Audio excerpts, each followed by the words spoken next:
Now that was rough country out there, and so it took Jack a long time to hike on down and to go over stuff and to have to climb over boulders and around trees and through briars and over all kinds of stuff. He had to camp out in the night several times, but eventually he finally got there. And whenever he got down in that valley, sure enough, he come up on a beautiful place. Had a nice big old house up there with smoke a coming out from the chimney. And as he was a looking at it, he noticed that over under a nice big old shade tree, there was that old red bearded man just a sitting there and a relaxing. Why, Jack just come walking right on up to him and says, "Hello, Uncle, how you doing?" And that old red bearded man looked up and said, "Oh, it's you, is it? How'd you find me?" He says, "Oh, it wasn't easy, that's for sure. Why, I probably couldn't done it at all if it wasn't for Freezewell. Why, he is the one that got me on the right trail." Now, he didn't tell that old red-bearded man the rest of the story, but that was enough for that red-bearded man to figure out that Jack had got there pretty much on his own. And he wasn't worried about nobody else finding out where he lived. Because I suppose you come here to check out my girls, since I promised I'd introduce you to one of them. And he says, "Oh, yes, sir. Yes, sir. It's exactly what I'm here for." And he goes, "Well, you just sit down here to me, and my girls are in cooking up dinner, and we'll get in there in a little bit, and we'll have dinner together. That's what we'll do." He says, "Oh, I'll be glad to do that. I sure will. I'll just wait here." Why, they waited and they waited, and about the time the sun was a-going down, they got invited in to eat. Why, it was a simple cabin, but when he went on the inside, it seemed like it was a great big old room. It had a great big old table, and there on the table was all kinds of food. Why, there was ham, and there was brisket, and there were beans and corn and potatoes, and there was white breads and cornbreads and root vegetables, and there was peaches and jams. Why, Jack had never seen a feast like that in an awful long time. That old red-bearded man says, now you get there to eating yourself, and if you can find anything that you might like to eat, and whenever you get your plate full, I'll call my girls out here, and they'll help you out cleaning up the dishes, because them girls who had made that meal wasn't nowhere to be seen." Why, Jack said, "Okay. Why, lordy, lordy, lordy, that sure looks good." And soon as he said that, and it come out of his mouth, everything on the table just disappeared. That old man looked up at Jack. He just got a grimace on his face. He says, "Oh, I should have known better from you." And he just got up and stomped out of the house. Jack didn't know what he'd done. He didn't know what had happened. And after a little bit, when he was sitting there trying to think and figure it all out, pondering on it, a little girl, red-headed hair, beautifulest thing he'd ever seen, come on out. And she says, "Oh, Jack, don't you know what you did?" He goes, "No, I was ready to eat, and now I'm about to starve to death." He says, "Oh, Jack, don't you think you did anything wrong?" He said, "I can't think of it. I didn't do anything. I was just talking about how good it was." "And what did you say?" "Why, I said, 'Lordy, lordy, it sure is good.'" "Yes, you did. Well, I'll let you know my daddy's a religious man, and he doesn't take to anybody breaking the Lord's rules, and you're not to be using his name in vain, just like it's something to be said instead of something to be talking to him with." Why, that old man just got up and left, and let me tell you, my old man's going to think that's worth locking you up over, and he's going to have a scheme and a plan to do it. Why, he sure is upset, Jack. I don't know what you're going to do now, because he ain't going to let you go until you prove yourself that you're a little bit worthy. So let me tell you what's probably going to happen. I seen him do it before. Jack says, "Oh, what? What's he going to do?" He says, "Well, he's going to put you to work, and he's going to put you to work hard. And if you ain't able to do what he wants you to do, he's sure enough going to lock you away for all your days. Why, Jack said, oh, I don't want that. I don't want that. I just come here so I could meet you, and I done met you. Oh, she says, well, I'm glad I met you too, because I kind of like what I'm seeing. If you like what you're seeing. He said, oh, I sure do. I sure do. I think we might got something here, but we'll have to figure it on out. Get to know each other a little bit. She says, I think so too, but you got to get through this first. Tomorrow, he's going to put you to work, and when he does, you need to get here early in the morning. You need to get the fire a-going and the water a-boiling, and get some coffee or tea a-going, and offer it some when he comes in for breakfast. Now, we'll take care of all the food part of it, and you be sure to watch your mouth as well. We don't want his food disappearing twice in a row. He'd be hungry and awful ornery. And whatever he has you to do, there'll be something big and there'll be something small, and you make sure you choose what's small. And Jack says, oh, I will. I'll do that very same thing. I'll try to remember. And she said, you do that because sometimes we don't always remember. She said, I'll try. And so sure enough, the next morning, Jack got up early.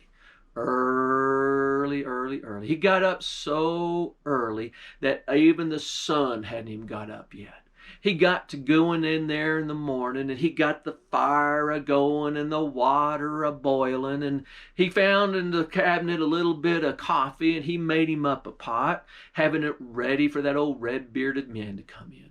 And whenever he come in, he says, oh, Jack, why, I'm glad to see that you turned out to be an okay fella. Why, it'd be nice to have someone around here that I could play games with and get a little work done with. I got all kinds of work to be doing around here, Jack. And if you're going to be interested even in one of my girls once you meet them, why, I tell you what, you're going to have to be a fella who can work, and work like a hard fella. Jack says, oh, I've been working my whole life. I think I can figure it out. He says, well, after we eat, we're going to have to go out, and I got a great big old thicket out there. I haven't even bothered to work in it for months and years. My granny left a little old ring in there, and if you could just get to working in it and you clear it out by the end of the day and find that ring, I just might have you introduced to one of my girls. He says, oh, I can do that. And so after they ate their breakfast that didn't disappear, because Jack was sure to make sure he was good with his words, he said, here's a hatchet, and here's a little bit of a little bit of blade. That hatchet was nice and big. It was sharp around the edges. He knew he could use that and just slice it right through and cut that thicket down. But he looked at that little bit of a penknife and he says, oh, that wouldn't do no good. I don't even think I could carve a toothpick out of that thing. It's just itty bitty. And so Jack decided he'd take the axe. He went out there and started working in that thicket. And every time he swung that old axe, that thicket just grew even thicker. The thorns grew even stronger. It was just thick and hard, and Jack couldn't make his way in. He was working hard, all of it. Every time he'd swing that axe, it'd get thicker. And as it got thicker, he got more and more depressed. About lunchtime, that girl snuck out there and gave him a little something to eat. And she says, how's it going, Jack? And she says, oh, it ain't going too good. Well, what you working with? I'm working with the axe. She goes, was it the big one or the little one? He says, oh, it was the big one. I needed something to come out here and chop this stuff with. That little old penknife he offered me wouldn't have been no good for nothing. She fished in her pocket and pulled out that very same little penknife. She says, well, Jack, won't you give it a try and see how it works? Jack picked it up and pulled out the little bit of a blade. He went over there and just took a little snip at one of them, and when he did, everything just started going back. It started getting cut, and he was starting to put it back and forth, and that thicket was getting cut and smaller, and the thorns were all piling up and going through. And as they was a going along, that little old girl picked up one thorn and stuck it in her pocket. Why, he kept going on through, and sure enough, by the end of the day, he cleared everything out except for one little old thorn bush. And right there on one of them thorns was the ring that his old Redbeard was a looking for, his granny's ring. Jack took it and had it in his pocket. And when he went in for dinner, that old red-bearded man says, "Well, did you have any luck out there, Jack?" And Jack says, "Oh, I sure did. In fact, I found this for you." And that old red-bearded man looked at it and said, "Oh, you sure did have good luck out there, Jack. I'm not sure how you got to this ring using that big old axe." He goes, "Well, I started out with that axe, but I switched over to the penknife." He says, "You did? Sounds like somebody's a working against me." That's what it sounds like. He goes, "Oh, no, no, no, I did it by myself." And he says, "I don't know if I believe you, Jack, but you did get through it. Well, thank you for helping out. Sure did. Nice to have someone around. You better just stay the night tonight." Well, Jack decided he would before he got off anywhere. And that night the girl come up to him. She says, "Oh, Jack, my daddy's not going to let you go. He's going to have more work for you to do tomorrow. Why, he wants you to help him drain a well. And he's going to offer you a big old bucket and a little bitty thimble. And you better take that thimble. You need to take what's little and small." Why, Jack said, "Sure, sure enough."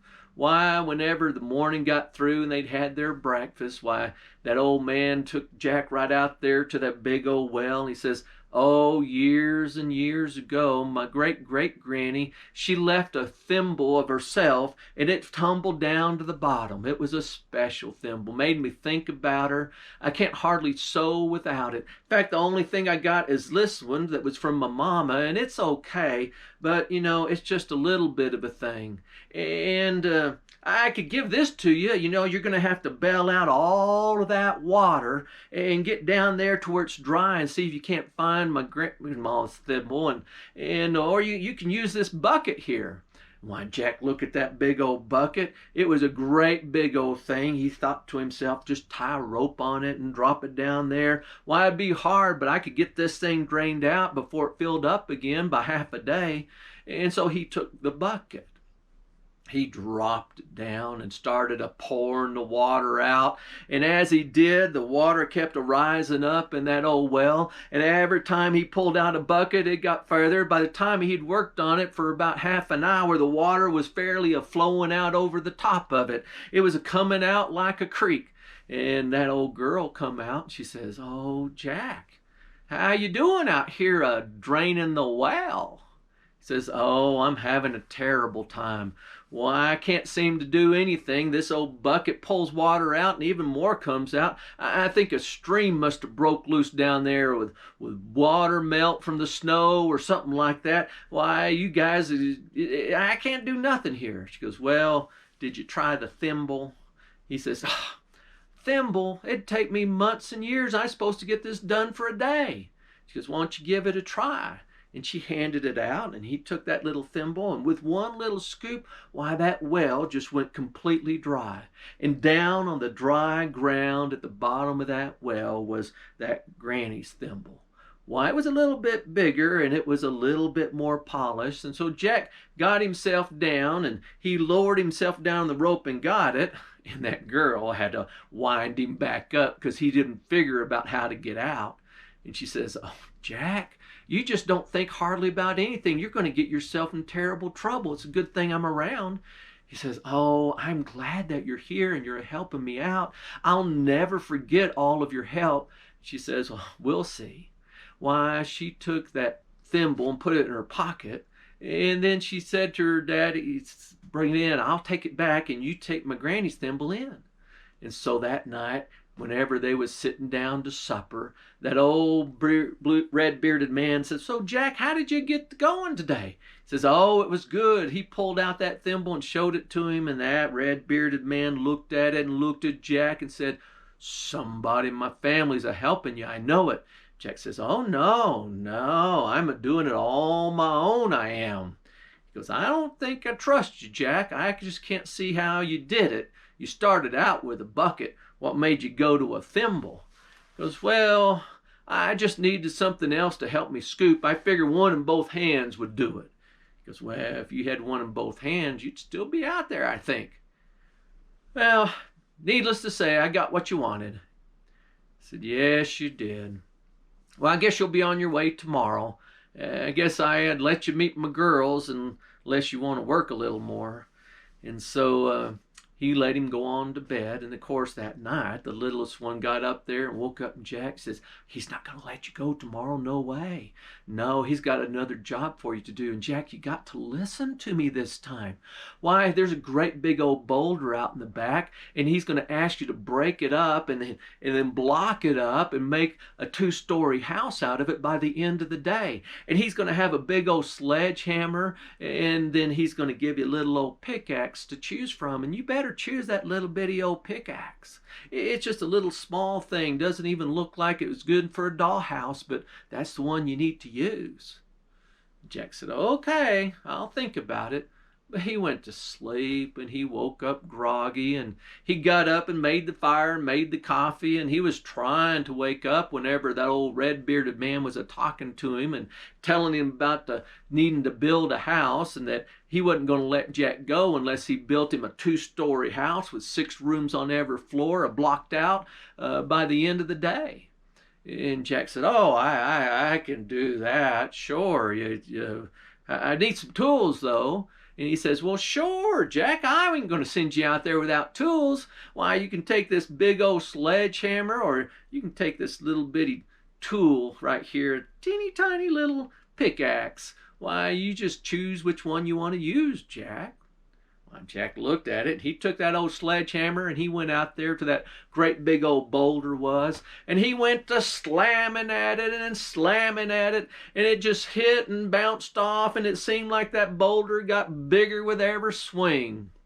Harder too. Why, about noon, that girl come out and was watching Jack a-sweating and a-swinging and a-pounding, and she finally says, Jack. He said, what? You having any luck? No. This is the hardest old rock I'd ever seen in my whole life. I mean, I can't get it to even scratch, much less break off some. I don't think I'm going to get it done. She says, well, did you try the little tiny pickaxe? And he says, no. He says, well, why don't you give it a try? And he took it and he put one little hit, and whenever he did, that boulder fairly exploded and it went flying everywhere. And when it came up and falling down, it landed right into perfectly square walls, and it built right up into a 2-story house with 6 rooms on each one, and it was beautiful. She said, now, Jack, you listen. As soon as you show my daddy this house and you turn around and start to leave, that thing is going to disappear. It's going to form back into a stone, and you be sure to tell my daddy that he wanted you to build the house and not keep it built. He said, okay. She said, well, Jack, hopefully you can remember that. He says, I'll try. So that night, when they had dinner together, he told him he'd built the house. They went out and looked at it, and Jack took him through it, walking through the front door, showing him all the rooms and up the stairs and the roof and the shutters, and everything was on it. And as they got through and they was walking back to the cabin, there was a kabang! And when it was, they turned around, and that whole thing had collapsed back into that great big old stone. And he started saying, oh, Jack, you fooled me. You were supposed to build me a house, and look at that. It's nothing but a big old rock. You didn't do what I want you to do, and now you're going to reap my punishment. And Jack says, oh, no, sir. I did exactly what you wanted me to do. Why, you wanted me to build you a house. You didn't say I needed to keep it built. And he just looked at Jack and said, oh, sure enough, there's somebody a-working against me in this family, and I think I know who it is. Why, you just come on inside here, Jack, and we'll sleep in the night and get up in the morning, and I'll introduce you to my girls. Why, Jack was ready for that.